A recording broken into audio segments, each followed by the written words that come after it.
ওই যে মালিক ইবনে দিনার রহমাতুল্লাহি আলাইহি একবার কবরস্থানের পাশ দিয়ে হাইটে যাইতেছে, দেখে দুইজন ফেরেশতা কবরস্থানের উপর খাতা হাতে কি যেন করতেছে। মালিক বিন দিনার জিজ্ঞেস করলেন যে ভাইরা কি করেন? দুজন ফেরেশতা উত্তর দিল, কারা জান্নাতি কারা জাহান্নামী এই লিস্টগুলো আমরা করতেছি। মালিক বিন দিনার বললেন, দেখো না জান্নাতীদের খাতার মধ্যে আমি মালিক বিন দিনারের নামটা আছে কিনা? দুজন ফেরেশতা ঘাটাঘাটি করে দেখলো নাই, বলল যে নাই। মালিক বিন দিনার তখনই অজ্ঞান হয়ে পড়ে গেছে। কিছুক্ষণ পর হুঁশ ফিরে আসলো। মালিক বিন দিনার আবারও বলতেছে, ভালো করে দেখো না। তারা বলল, আরে মিয়া নাই। তো মালিক বিন দিনার বলতেছে, উহিব্বুস সলিহিনা মিনহুম তাআলা আল্লাহু ইয়ারযুকুনি সলাহা। উহিব্বুস সলিহিনা মিনহুম তাআলা আল্লাহু ইয়ারযুকুনি সলাহা। আমি জান্নাতি না, জান্নাতি খাতার মধ্যে নাম লেখাইতে পারি তেমন আমল আমি করতে পারি নাই, কিন্তু আমার ভাইয়েরা আমি জান্নাতি মানুষগুলারে খুব ভালোবাসি। আল্লাহ ওয়ালাদেরকে আমি মহব্বত করি, তাদেরকে ভালোবাসি। এর উসিলাই আমি মালিক বিন দিনারের নামটা খাতার কোণার মধ্যে ছোট করে লিখে দাও না। দুজন ফেরেশতা দেখলো যে ভেজালা মানুষের বাড়ি পড়ছে, তারা উদাও হয়ে গেছে। মালিক বিন দিনারের খানা পিনা সব বন্ধ করে দিছে। মসজিদের মধ্যে পড়ে থাকে আর শুধু কান্না করে। একদিন, 2 দিন, 3 দিন, এভাবে অনেক দিন কেটে গেল। দুজন ফেরেশতা আবার আসলো, এসে বলল, মালিক বিন দিনার ওঠো, খানা খাও, গোসল করো, নিজের শরীরের উপর যত্ন নাও। তোমার নামটা আমাদের খাতার মধ্যে নাই তো কি হইছে? আরশে আজিমের মধ্যে যখন গেছি খাতার সাথে খাতা মিলাইতে, তুমি যে আল্লাহ ওয়ালাদেরকে ভালোবাসো, নেককারদেরকে যে তুমি ভালোবাসো, এর উসিলাই মহান আল্লাহ নিজে তোমার নামটা ওইখানে লিখে রাখছে। তুমি যে আল্লাহ ওয়ালাদেরকে ভালোবাসো, এই কারণে তোমার নামটা মহান আল্লাহ নিজেই জান্নাতি খাতার মধ্যে উঠায় রাখছেন। সুবহানাল্লাহ। এই জন্য অনেক খারাপ মানুষদেরও তো চা খাওয়াইছেন, ভালো বলা জিঙ্গাইছেন। এখন থেকে ভালো মানুষদেরকে ভালো বলা জিঙ্গাইবেন, তাদের খোঁজ খবর নিবেন, তাদেরকে শাস্টলের মধ্যে চা খাওয়াইবেন, তাদের সাথে সুসম্পর্ক রাখবেন, খারাপ আচরণ করবেন না, ভালো ব্যবহার করবেন। হয়তোবা জান্নাতে যাওয়ার চাবি হতে পারে। সুবহানাল্লাহ। আমাদের বুজুর্গরা ফেরেশতাদেরকে দেখতো, তারা তো আল্লাহর সাথেও কথা বলতে পারত। ওই যে বাদশাহ হারুনুর রশিদ অনেক বড় মাপের বাদশাহ ছিল, আবার বড় মাপের বুজুর্গও ছিল। উনি আকাশের মেঘমালাকে দেখে বলতো যে, আকাশের মেঘমালা তুমি উত্তর দিকে দক্ষিণে পূর্ব থেকে পশ্চিমে যেখানেই পড়ো না কেন, সেখানেই আমি হারুনের রাজত্ব। সুবহানাল্লাহ। এত বিশাল রাজ্যের রাজা ছিল বাদশাহ হারুন। তো বাদশাহ হারুনুর রশিদ একবার নিয়ত করছে যে একা তার নিজের ধন দৌলত দিয়ে একটা মসজিদ বানাবে। কারণ আল্লাহর রাসূল বলেন, মান বানা লিল্লাহি মাসজিদাম বানাল্লাহু লাহু বাইতান ফিল জান্নাহ।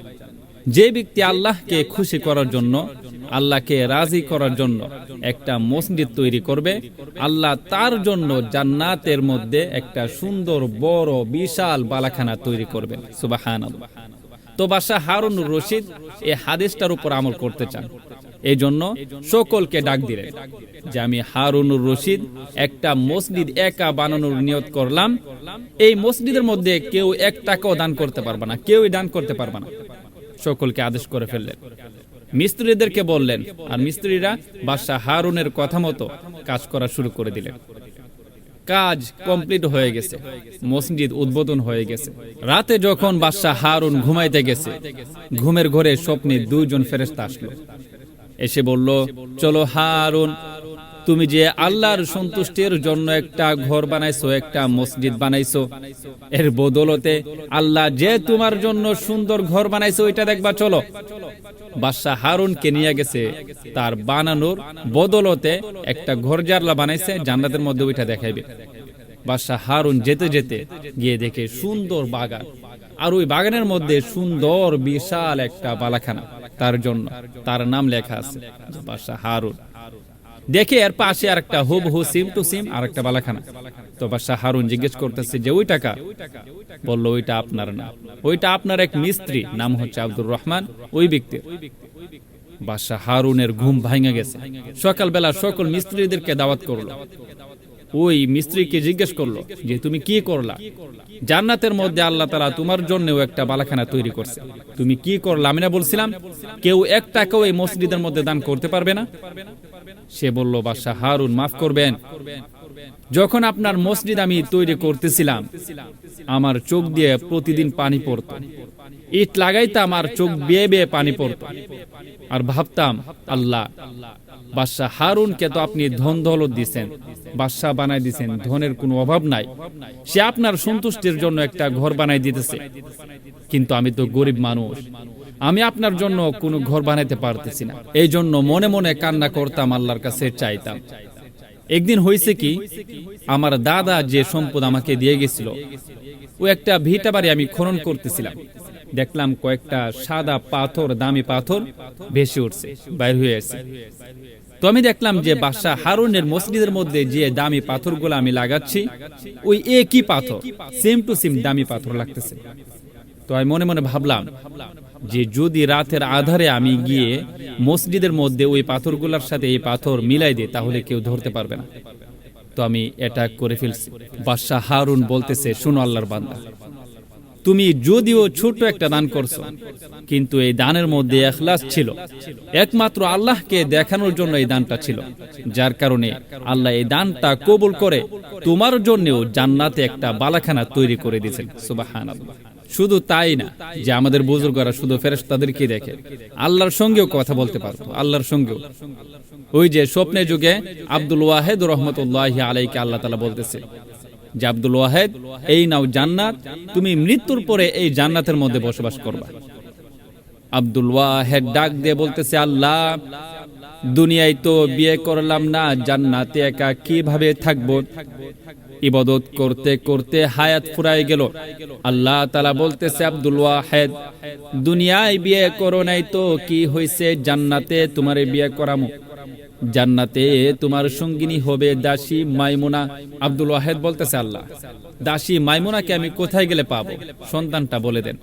আল্লাহ তাআলা ঠিকানা বলে দিছে, অমুক জায়গায় গিয়ে পাইবা, সে ছাগল চড়ায়।